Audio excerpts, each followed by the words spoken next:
Hey guys, how you guys are doing? Welcome to Maxu Needs. My name is Maxu, and this is the first time I'm doing this.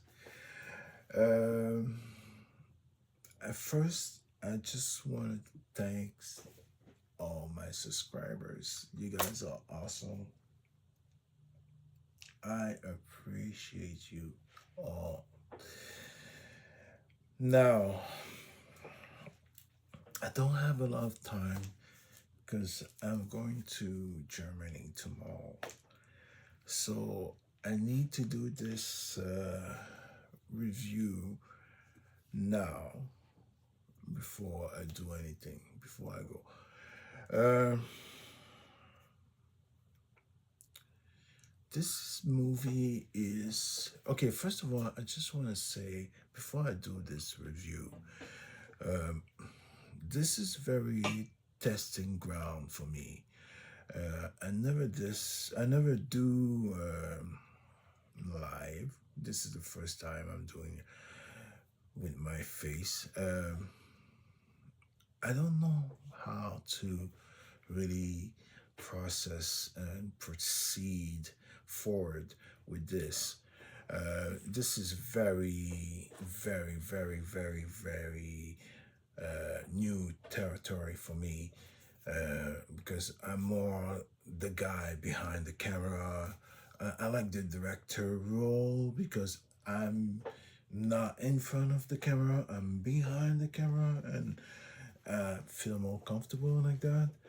But someone told me that you have to have some kind of human factor when you have a channel. You cannot just, there's so far you can go just by being like a faceless channel, right? So, not to say anything wrong against faceless channel, I think I'm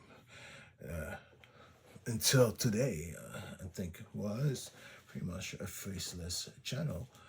Although my avatar, I tried to make my avatar look as much as possible like me, to look like me. So, and I just want to also say that I use a lot of AI, and I just want to give a big props to one of the AI, the apps that I use, Rock, for most of my AI work and some of my work. And I use other stuff. I use a full of plethora of other tools, not just AI, but my own stuff, drawings, and my AI is based on my drawing.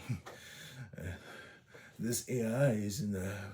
If I show you the process, which maybe one day I will, it's a long process.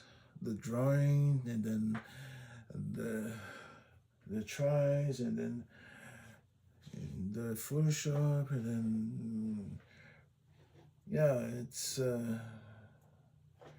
it was an annoying process for me because I really didn't know what I really wanted. And I know I wanted. I thought I was just going to use a still picture, basically, because I've seen some YouTube channel. They only have a still picture of someone, let's say a drawing of a character, and I have a few channels that I watch, and it's just a still picture. Maybe the character will move like 2 frames or 3 frames. That's it. But you otherwise, it doesn't move. It's just you know just to change the position. He's holding coffee, he's drinking his coffee, he's doing this, stuff like that. So I wanted to do that at first, but then when I first started to use the AI, I was also using Mid Journey, which is I think it's not too bad for some of the stuff you wanted to do. So that was great. I'm just going to explore a little bit more and more. Right now, uh, I want to not depart from it, but I want to try this, see if it works, if you guys like it. And if you do like it, I promise you, I'll try to make it entertaining for you all the way. Now, let's talk about Supergirl. And I want to do this really quick. I want to say quick, maybe 20, 25 minutes, or maybe less. it's getting really late. I was intrigued because it's a movie that had so much bad press that I was expecting this movie to be bad. And I was expecting to shit all over this movie. I'm sorry I'm playing with my hair, but it's really getting annoying. And Europe is having a heat wave, and I'm going to Germany tomorrow. I know I'm gonna die. Anyway, so yeah, uh, this movie for me very particular. Um, Before I start this review, I have to say, uh, Millie Alcock. Millie Alcock, that's the name of the lady, I think the actress. Millie Alcock was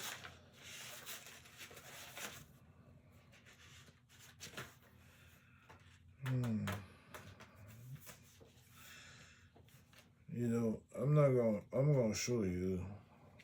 I was like serious when I was going to the movie theater. I was this is what I wrote. Or maybe you can see it because it's reversed, but this is a 10-point rating system for Supergirl. And I even wrote down the, the extra, what I thought was maybe interesting, the points that were interesting to explore. Now, let me talk about Supergirl and the stuff that to me thought was we need to address right away. Was that a good movie? No. Was it a bad movie? No, it wasn't a bad movie either. I think it's mediocre. And that's worse than a bad movie. And let me explain. In Hollywood, you do not want to be mediocre.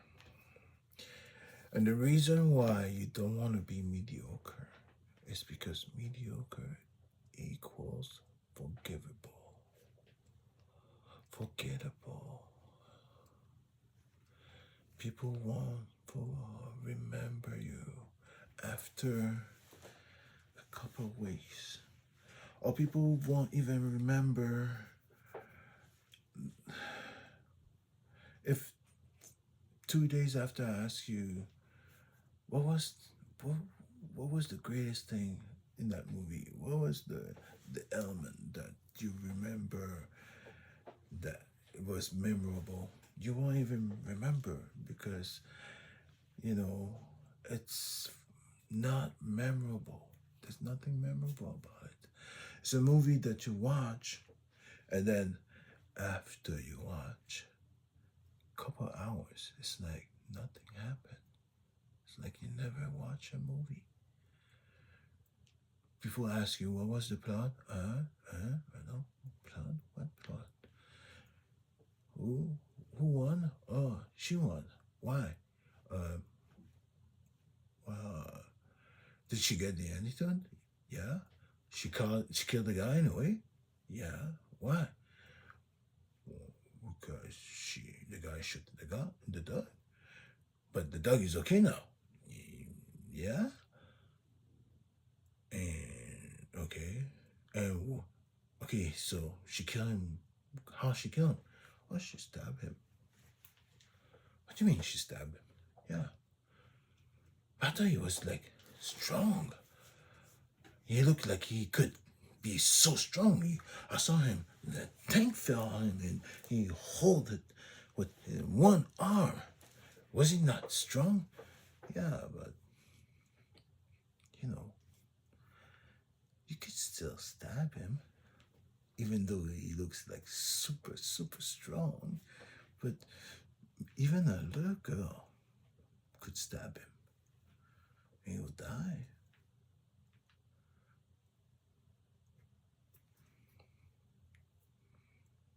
I know that doesn't make sense, huh? If I tell you this like that, you'll think that I'm joking. You think that I'm not serious. You think that that doesn't make sense.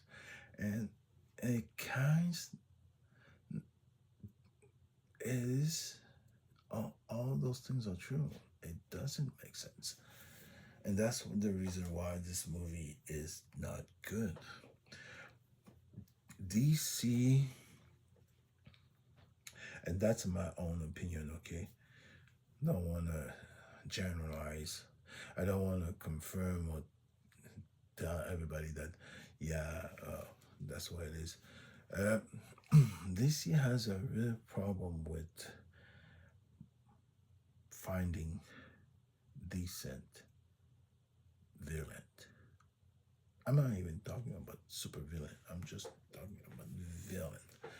You know, back in the 90s, they tried to do this thing with the Riddler and the Penguin and everything. That was fine. That was like a little bit too comic-y and tried to do comic book accurate for a certain era. That's okay, that's cool, but now today it's a little bit more sophisticated. I think people are a little bit more sophisticated. And that's the problem too, I think, with the comic book now. The problem they're having right now to translate any comic book in the big screen, the adaptation of the big screen. They don't know how sometimes to translate certain parts, certain page of a book into the movie screen because not everything translates well. You know, not everything is, you don't need to be accurate, comic book accurate for everything. And certain parts you have to because that's part of the blueprint of the character. If you don't take the blueprint of the character, what's the point of making that character in the first place? You know?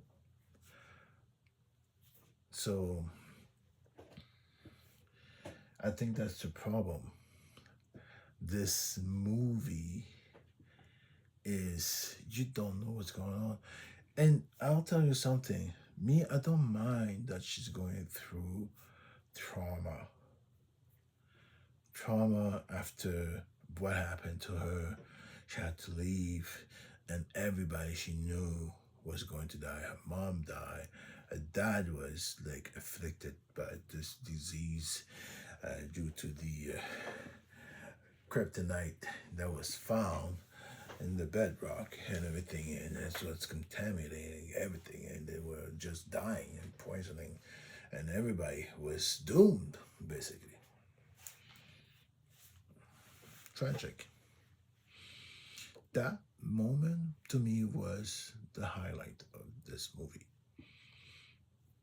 When I saw that movie, I was like, that's tragic.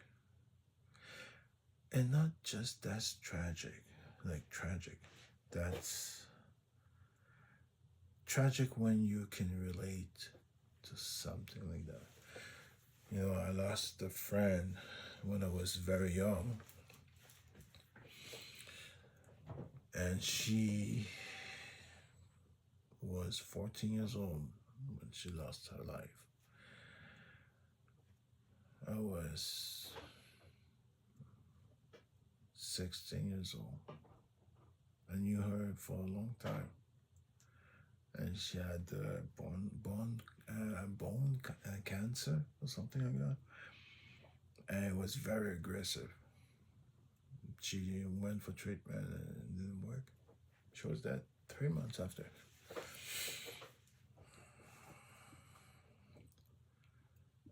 You know, that changed you. That changed everything. You know, I remember it changed me when I heard the news. So, you know, when you see stuff like that,